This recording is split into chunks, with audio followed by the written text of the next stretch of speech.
The Uluru Statement from the Heart invites all Australians to walk together to a better future. Today we take a very important step forward on that journey. After many months of careful consideration on the draft form of words that I presented at Garma last July, the Referendum Working Group and the Government have agreed on the provisions that all Australians will vote on in this year's referendum. I want to thank sincerely all the members of the Working Group and all who have engaged with them. For many,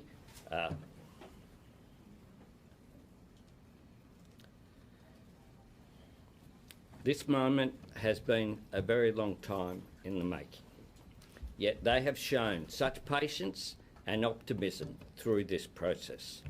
And that spirit of cooperation and thoughtful, respectful dialogue has been so important at arriving at this point in such a united fashion. The question that Australians will be asked at this year's referendum is a very simple one. It will read, a proposed law to alter the Constitution to recognise the First Peoples of Australia by establishing an Aboriginal and Torres Strait Islander voice.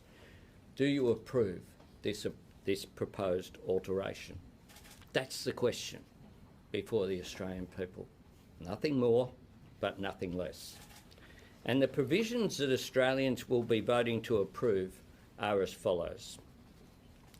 Chapter 9, Recognition of Aboriginal and Torres Strait Islander peoples. 129, Aboriginal and Torres Strait Islander voice.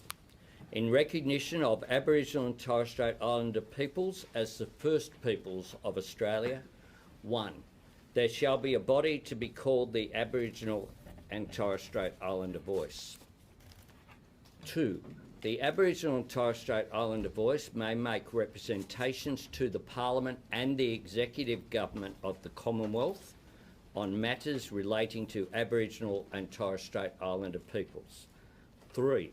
The Parliament shall, subject to this Constitution, have power to make laws with respect to matters relating to the Aboriginal and Torres Strait Islander voice, including its composition, functions, powers and procedures.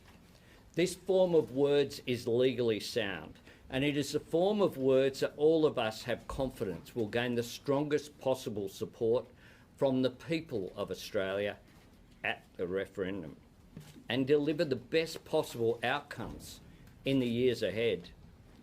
The constitutional provisions we are releasing today enshrine two fundamental principles: recognition and consultation. First, recognition.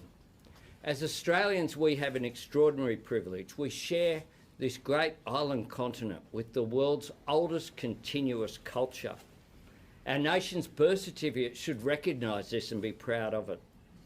People who have loved and cared for this country for 65,000 years and more.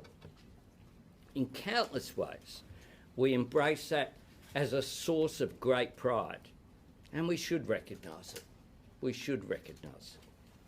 Secondly, consultation, not a radical notion, a sensible and practical proposition that Aboriginal and Torres Strait Islander people should have a say in the decisions and policies that affect their lives, not just because it's common courtesy and decency to ask people before you take a decision that will have an impact on them, but because when you reach out and listen to communities, you get better results. Consultation through the voice is about strengthening Parliament's understanding, not supplanting its authority. It won't take decision-making power away from government or Parliament, but it will help governments and parliaments make better decisions and achieve better outcomes. And we urgently need better outcomes because it's not good enough where we're at in 2023. On every measure, there is a gap between the lives of Aboriginal and Torres Strait Islander peoples and the national average. A 10-year gap in life expectancy a suicide rate twice as high, tragic levels of child mortality and disease, a massive overrepresentation in the prison population, in deaths in custody, in children sent to out-of-home care. And this is not because of a shortage of goodwill or good intentions on any side of politics, and it's not because of a lack of funds. It's because governments have spent decades trying to impose solutions from Canberra rather than consulting with communities. I know that every Australian wants to see our nation do better than this, because our nation is better than this. Every Australian wants to know that an Aboriginal or Torres Strait Islander baby born today will enjoy an equal right to grow up healthy and safe, to get a great education, find a good job, to live a long and happy life. That's what this is about. That's what this is about. Every Australian wants us to close the gap, and today points the way to how we are going to do it. By consulting people on the ground, by working with people who live alongside these challenges, by enshrining a voice in our Constitution, and by listening to that voice. Today, alongside the final form of words for adding to the Constitution, we are providing some important principles that will underpin the shape and function of the voice. These principles have been developed by the Referendum Working Group, and this morning they were adopted by my Cabinet. Firstly, the voice will give independent advice to the Parliament and Government. It will be able to make proactive representations as well as respond to requests. And the Parliament and Executive Government should seek written advice from the voice early in the development of proposed laws and policies. The voice will be chosen by Aboriginal and Torres Strait Islander people based on the wishes of local communities, not appointed by the government. Members will serve for a fixed period of time to ensure accountability. It will be representative of Aboriginal and Torres Strait Islander communities with a gender balance and include youth. Members will come from every state and territory, the Torres Strait Islands and specific remote representatives. It will be accountable and it will be transparent, subject to the standard governance and reporting requirements. The voice will work alongside existing organisations and traditional structures, respecting their work. And as been made clear very many times, the voice will not have a veto power, and it will not deliver programs or manage funding. It's been nearly 6 years since the Aboriginal and Torres Strait Islander people gathered at Uluru from all points of the southern sky.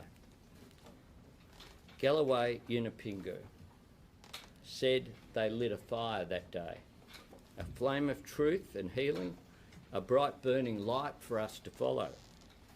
The Uluru Statement from the Heart and this referendum also presents every Australian with a historic democratic opportunity, a chance to show the very best of our national character, our fundamental optimism, our deep sense of fairness, our instinctive respect and kindness for each other.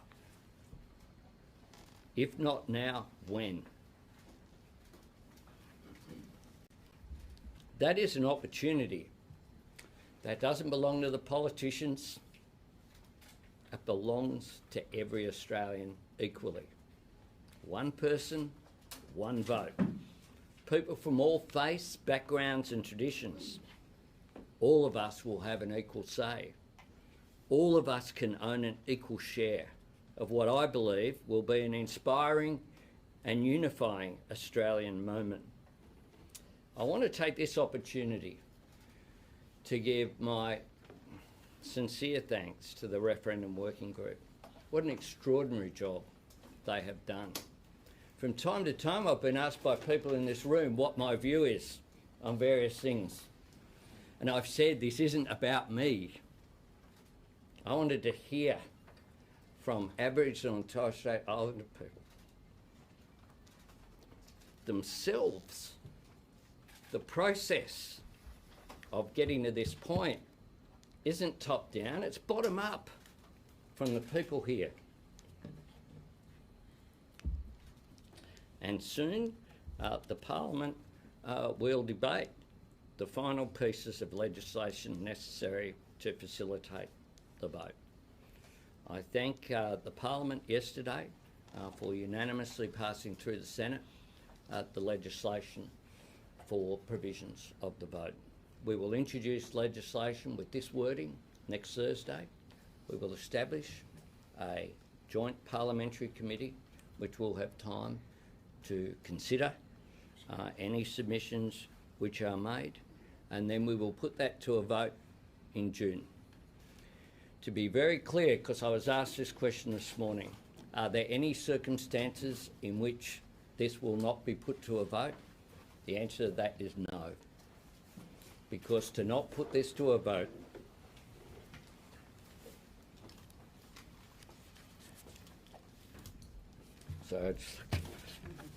to not put this to a vote is to concede defeat.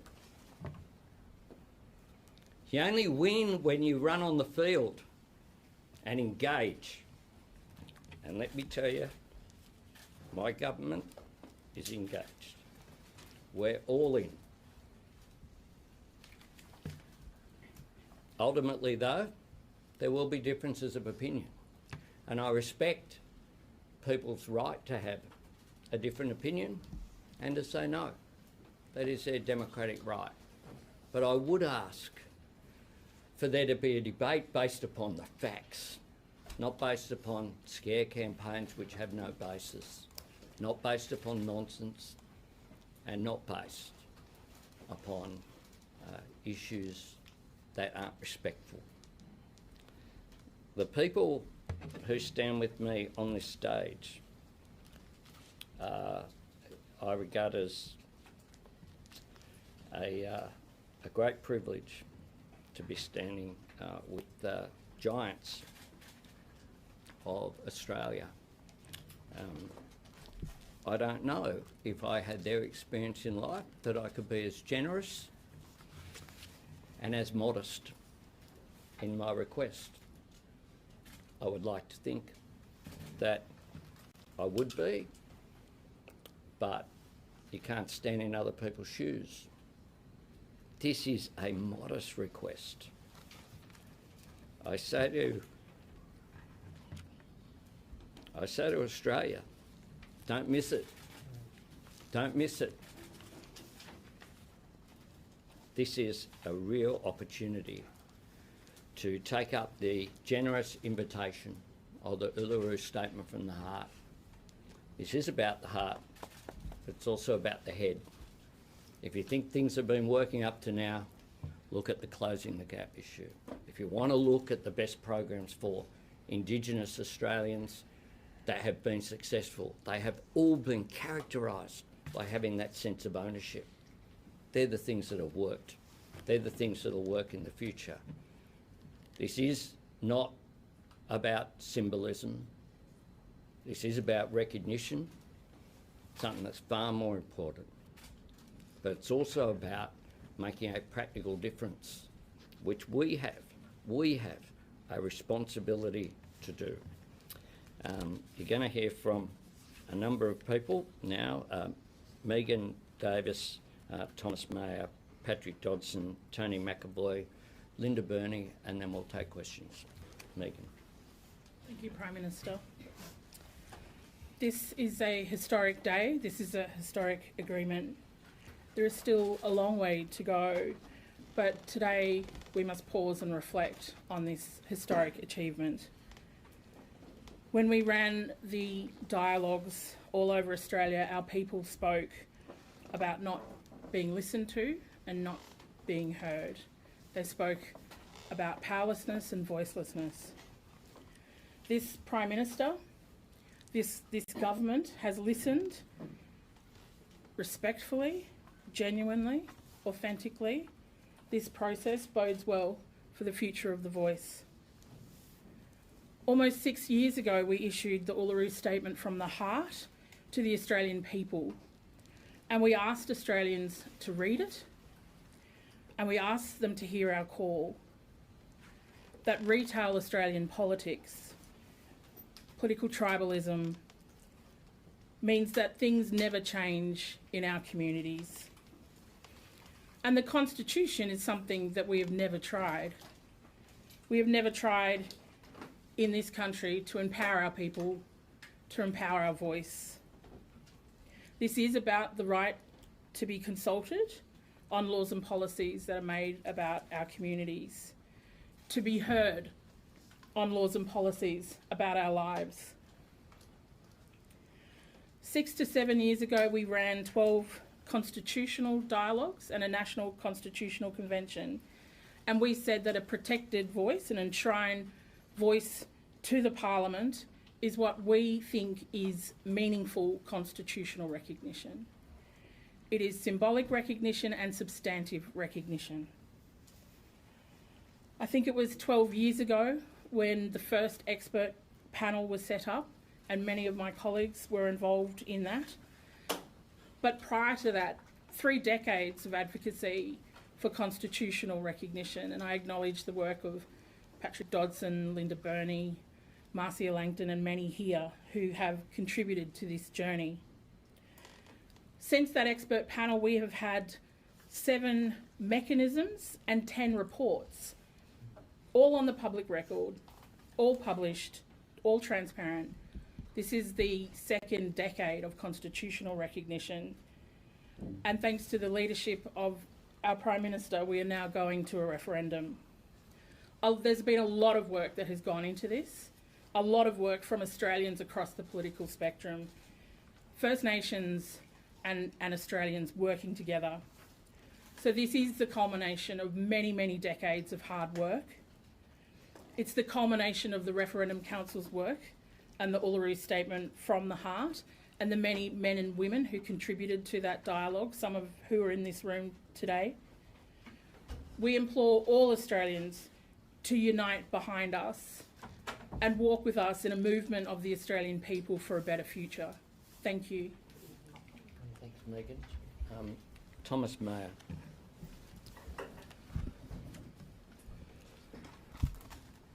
You've heard about the incredibly hard work we've been doing as Aboriginal and Torres Strait Islander people. This is the culmination of generations of work. At Uluru, we gathered with an eye to the lessons from the past, and we looked to the future. We suspended our disbelief that this nation would listen to us. We chose hope for a better future. We must have hope. We must believe in ourselves. We must do better. It's not good enough that here in this country the life expectancy of Indigenous peoples is almost 10 years less than other Australians. It's not good enough that proportionately we are the most incarcerated people on the planet. It's not good enough that our youth languish in detention in obscene numbers. They should be our hope for the future. It's time for us to have a voice. Today we've delivered on another major piece of work on this trek to a better future. We have a set of words, a new chapter 9, that does something simple and profound. In its simplicity, it is giving Indigenous people who have been ignored and treated poorly for far too long a voice so that we may improve our lives. It is profound because it includes over 60,000 years of continuous heritage and culture in our Constitution, a recognition from that the moment we say yes, we are collectively, as an Australian nation, the longest continuing civilisation on the planet. The Constitution Alteration Bill goes to Parliament next week. Indigenous people will be watching. We want this to be above politics. We are tired of having our lives used as a political football. We want all Australians to hear us, not just in rare moments like this, but any time decisions are made about us. We want you to believe in yourselves, believe in us walking together, believe we can do better. We want the Australian people to vote yes. Thank you. Thanks, Thomas. Patrick Dodson. Thank you. The words that ring in my head from the Uluru Statement is the tyranny of our dispossession. And today is a clear example where the government and the Aboriginal leadership here have laid the foundation to actually give hope, to the reversing of that tyranny, because a successful referendum will give the Aboriginal peoples a voice to the Parliament and to the Executive on matters that affect them. This requires all Australians.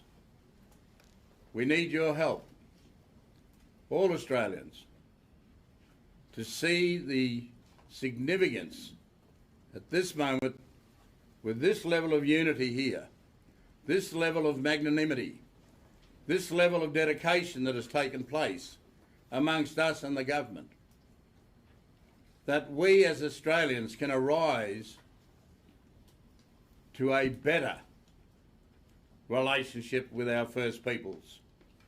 One where we are liberated and when our hearts and minds are cleaned from the tyranny of the oppression and suffering and shame that we've lived with. The working group has worked on design principles. The Prime Minister has outlined some of those. And I want to throw to Mr. Tony McAvoy to speak a bit about that, because it's not easy to cover every detail in a process where you're focused on principle. A principle for the Australian people to vote on, to put in our Constitution a set of words that clearly gives recognition to the Aboriginal peoples and gives them a voice to the Parliament and the Executive. I'll ask Mr. McAvoy to comment on those matters. Thanks, Tony. Thank you, Senator. Thank you, Prime Minister. The Prime Minister has already outlined to you a set of principles which will be released today with Cabinet approval. I will reiterate those 9 principles, but underlying those 9 principles is an expansion which we hope will go a long way to eradicating the fears that some people might have about this voice. The design principles are: following the design principles of the Voice to Parliament agreed by the First Nations Referendum Working Group, A, the Voice will give independent advice to the Parliament and Government. B, it will be chosen by Aboriginal and Torres Strait Islander people based on the wishes of local communities. C, it will be representative of Aboriginal and Torres Strait Islander communities, gender balanced and include youth. D, it will be empowering, community-led, inclusive, respectful and culturally informed. E, it will be accountable and transparent. F, it will work alongside existing organisations and traditional structures. G, it will not have a program delivery function. And H, it will not have a veto power. The Referendum Working Group encourages everybody that has an interest in this process to pay close attention to the design principles. This is how we set out where the voice should go. Thank you. Thanks very much, Tony. Linda Burney. Thank you, Prime Minister.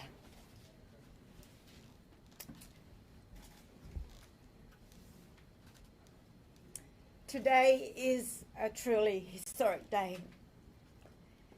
Today we take a big step forward on the long journey to constitutional recognition through voice. Last night, the referendum machinery bill passed the Senate with bipartisan support. Constitutional recognition should be above politics.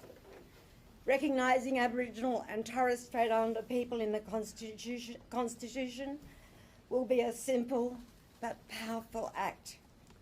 It will move Australia forward for everyone. It will give all Australians the chance to come together to recognise and celebrate Aboriginal and Torres Strait Islander culture and story.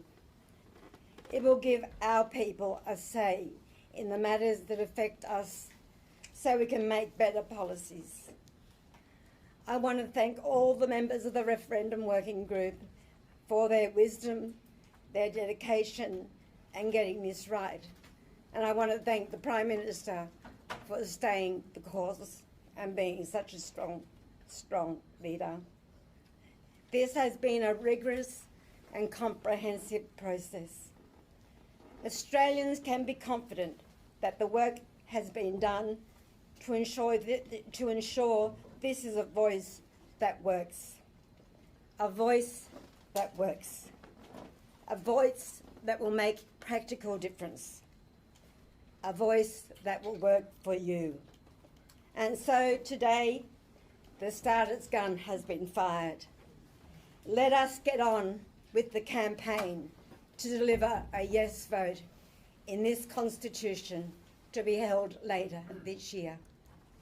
Thanks very much, Linda. And I do want to acknowledge as well the work of our Attorney General in working with the Referendum Working Group. There he is. It has been, as well as the members of our First Nations caucus, has been quite extraordinary. But the Referendum Working Group have been, it's been a great privilege to be invited by them to participate in this process. Happy to take questions now. Phil. Prime Minister, would you be, as we saw the vote go through the Senate last night, would you be hoping for unanimous support in June and for people to voice their reservations beyond that in the lead up to the referendum rather than try and stymie it in June? I'm hoping for a unanimous support when the referendum's held. That's my starting point, but I think that's a bit ambitious. But it's not too much to ask that people, I think it would be a very brave member or senator who said they don't want Australians to have the right to vote on this. And I would expect that it will receive the support of every member of the House of Representatives and Senate, regardless of their views on whether yes or no should be voted on. And I can say that in an authorised way that I briefed the leader of the Liberal Party, Peter Dutton, and the leader of the National Party, David Littleproud, in between the Cabinet meeting and this press conference, and it was a courteous meeting. Prime Minister, obviously this is a great show of unity here in this group, but these are not the people that you have to convince to vote yes. What do you say to the portion of Australians who may be considering voting no? I say to them that this is an opportunity to recognise that firstly, to recognise First Nations people in our Constitution, that this is about closing the gap and showing respect to First Nations people, making a practical difference. But I say to non-Indigenous Australians, this is also about you, because it's about how our nation sees ourselves, whether we have the confidence to embrace our history in all of it, in all the wonder that we have of sharing this island continent with the oldest continuous culture on earth should be a source of pride.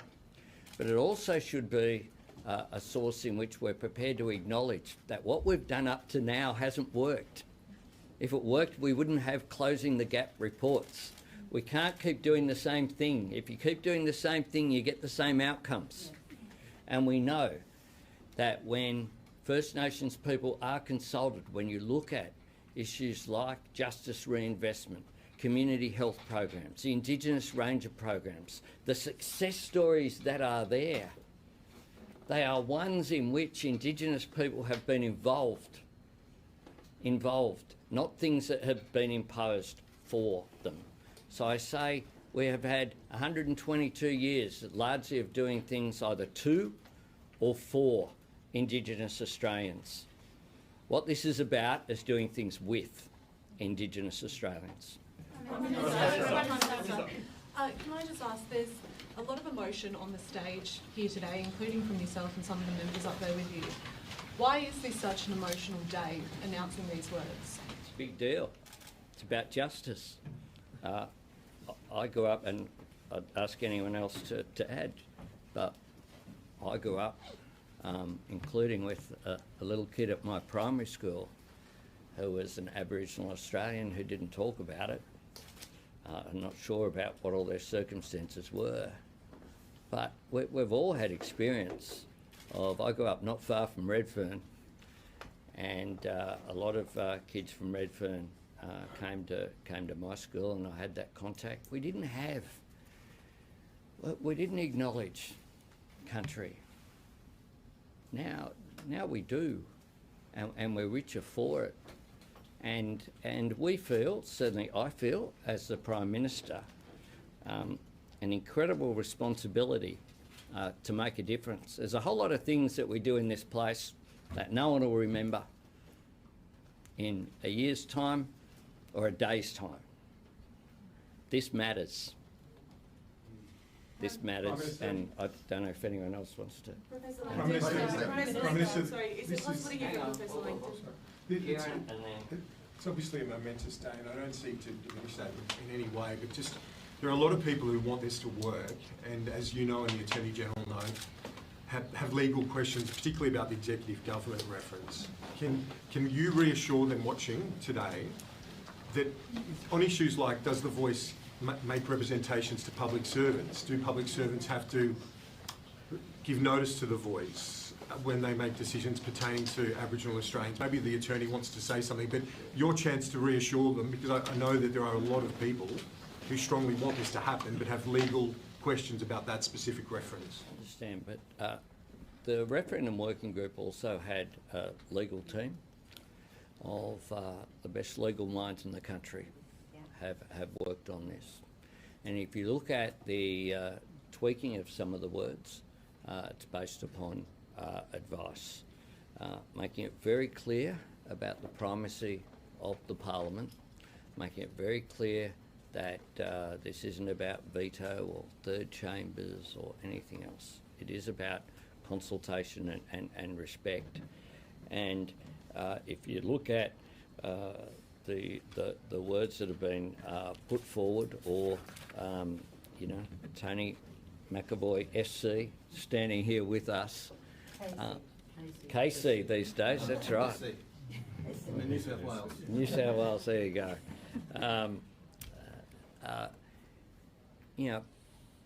Names like French and others who have worked on this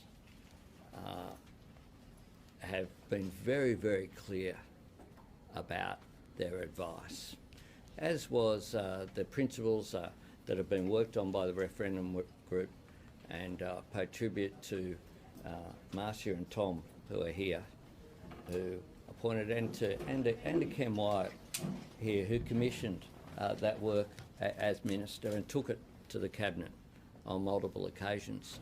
This isn't something that's just come out, as I said, at Gama. It wasn't something whereby I said, oh, I'm going to give a speech at Gama, how about I come up with something? This has been decades, literally, in the making. It is very, very clear, the advice, the words that are being put forward are even stronger. We don't necessarily believe that was necessary if you look at the legal advice that was there.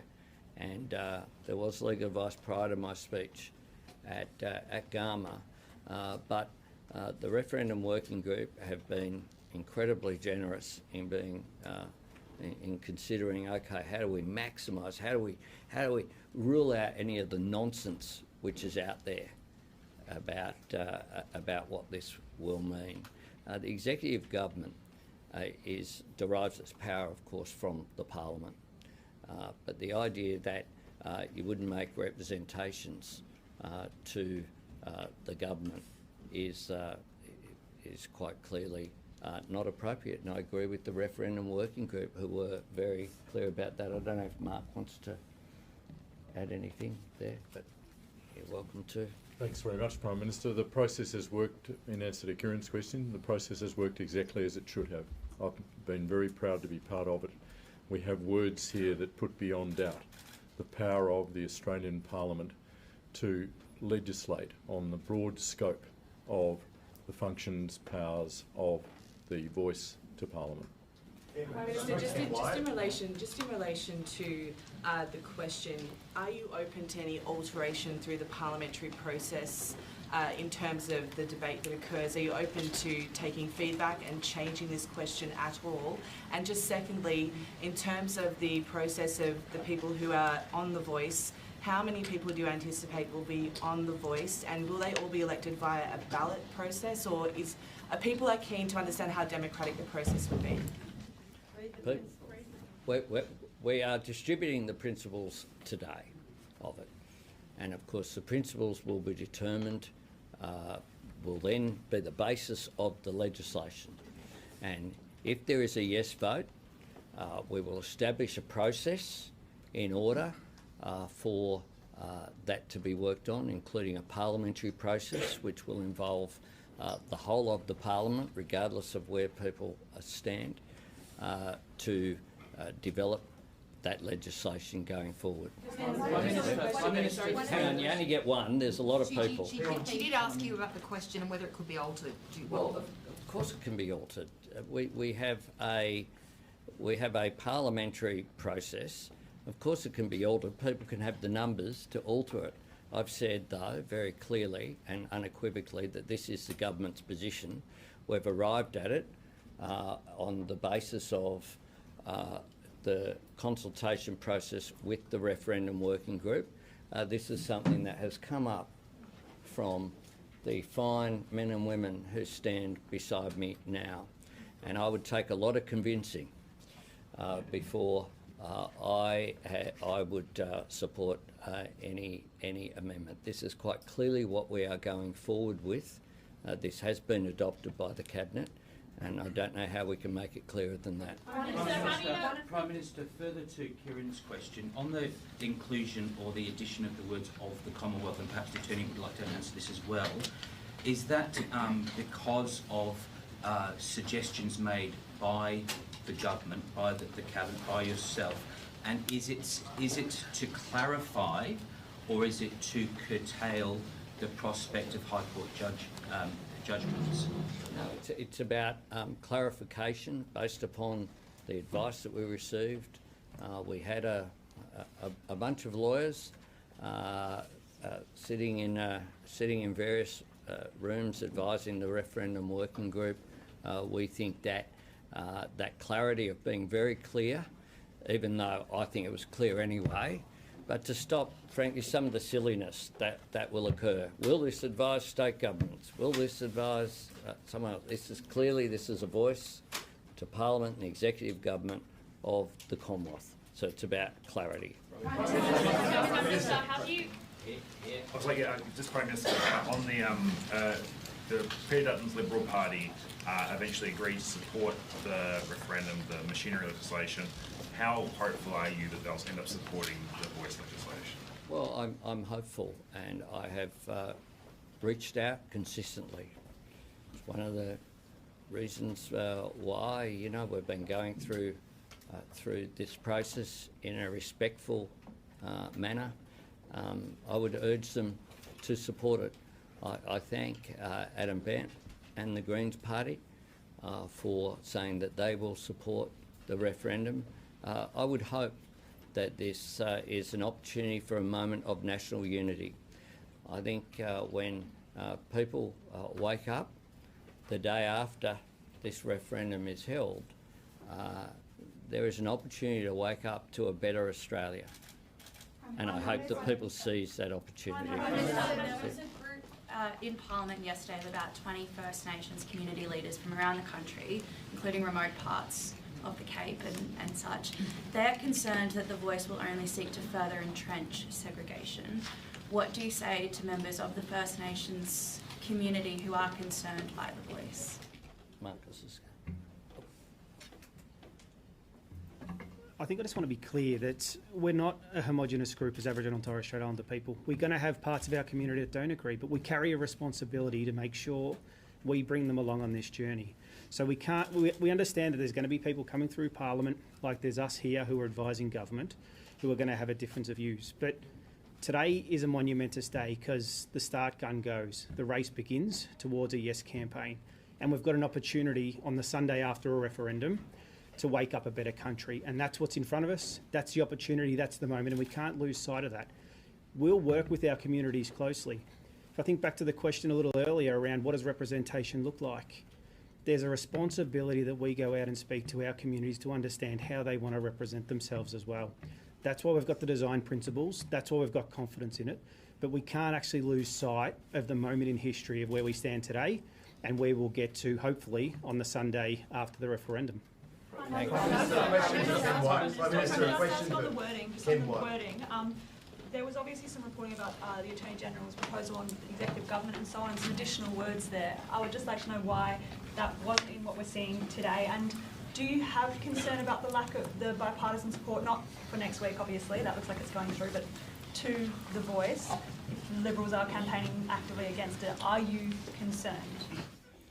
I would like people to be voting for it, but we're a democracy and people will make their own decisions. What I do, though, is lead a political party that is totally united about this, not just united in support, united in passionate support. The words, notwithstanding, there was an article today in the paper that I have no idea where that came from, frankly, that was just wrong. What we've been doing is working through these issues consultatively, in a respectful way, in order to achieve this outcome. And this is, to be clear, an absolutely united position by the Referendum Working Group and the Cabinet that I'm proud to chair. Absolutely united. Last one. Prime Minister, another criticism made You get last one. Prime Minister, another criticism, made by this group yesterday was that previous bodies haven't delivered the outcomes that were intended. Why will this be different, and what measures and safeguards are in place to ensure that the gap is finally closed? Marcy, do you want well, anyone can jump in there. Yep. Yes, there have been many advisory groups and consultative groups and councils. There's no evidence to suggest that they didn't work. I have been around since the very first one, and indeed they did make a very positive difference. But what has happened in most cases is that with each election, a party will use as its appeal to the voters that it will get rid of this XYZ body because it's clear that it's not working. And that's happened, I think we reckoned 7 times in our history. And, there are some of us here who've lived through every one of those encounters. There's no evidence for the proposition that they didn't make a positive difference. In fact, some of them made an enormously positive difference. But, it was in a room like this, elsewhere on the planet, where the idea of the alternative facts was announced to people just like you. And this is what we are contending with constantly. I want to acknowledge people who are not here today. There are wonderful people who've been with us on this journey. Noel Pearson, and particularly Galarrwuy Yunupingu. He taught me many years ago that you know when you're being told the truth, because the truth burns. And truth is very much an Aboriginal value and a Torres Strait Islander value across the country. So that is very much a part of our thinking. That's why the Uluru Statement from the Heart calls for a voice, makarata and truth-telling. So before you all rush off and recite what was said yesterday by a person who's never participated in any of these processes, I would like you to look for the evidence for such assertions. But believe us, each one of us here has been involved in a major initiative, the Royal Commission into Aboriginal Deaths in Custody, the inquiry into the forced removal of Aboriginal children from their families, the Don Dale Royal Commission. I could go on. And in each case, we have doggedly recommended changes to stop the deaths, the incarceration, the early deaths, and the miserable lives. And it is so infrequently that our recommendations are adopted. This is why we cannot report on many improvements in the closing the gap indicators. And each year, people like you come along to listen to that misery fest. And each year, people go away wringing their hands. We're here to draw a line in the sand and say this has to change, people's lives have to improve. And we know from the evidence that what improves people's lives is when they get a say, and that's what this is about. Thanks, Marcia.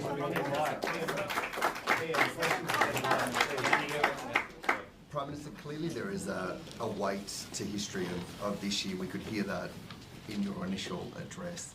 Australians are reluctant to change the Constitution, just 8 of 44. We've never seen a referendum in the age of social media, and already as we start this year, the vitriol is at high levels. You've mentioned about the difference of opinion that you think is important.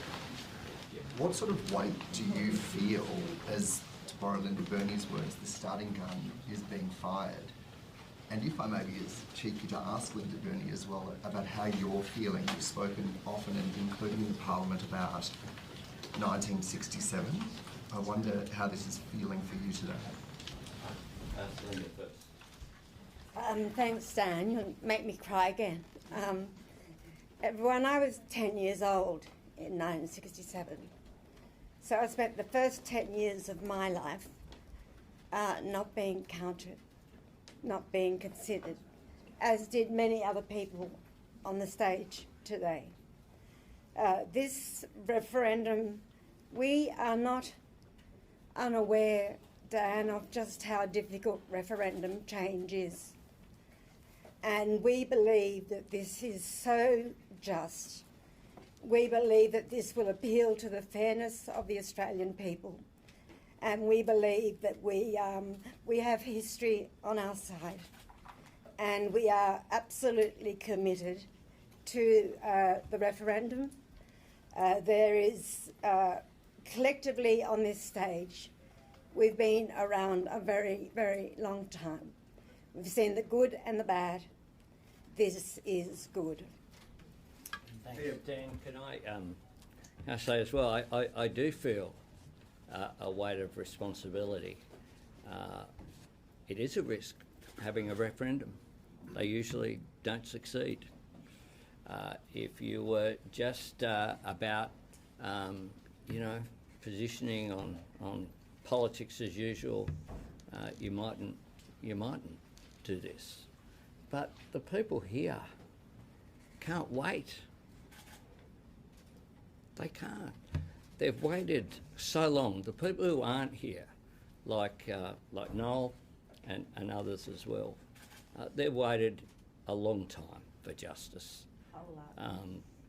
And this is something where they are making such a modest request that I do feel a responsibility. I was very conscious about it when on the evening of the 21st of May, I began my Prime Ministership with a declaration about a referendum. I knew what I was doing. I knew the weight that was there, and I knew how that would be received by people on this this occasion who are sharing this day with us. But I also knew I had my party completely behind me. I also knew that I wasn't staying in this place, making the relatively modest sacrifices and now privileges that I get to occupy the space. I'm not here to occupy the space, to change who's in the white car. I'm here to change the country. And there's nowhere more important than changing the country than changing our nation's constitution to recognise the fullness of our history. So I want this done for Indigenous Australians, but I want it done for all Australians. We will feel better about ourselves if we get this done. We'll just feel better. And you know what, I've said this and this has been contested, but the truth is that Australia will be seen as a better nation as well by the rest of the world. That's just a fact. It shouldn't be a source of argument. It's just a fact, and our position in the world matters. People will have the opportunity to progress. I conclude today by saying that my thoughts are with one of the greatest of all Australians, Galloway Yunupingu, at what is a very difficult time for him and his family. Thank you. Thank you.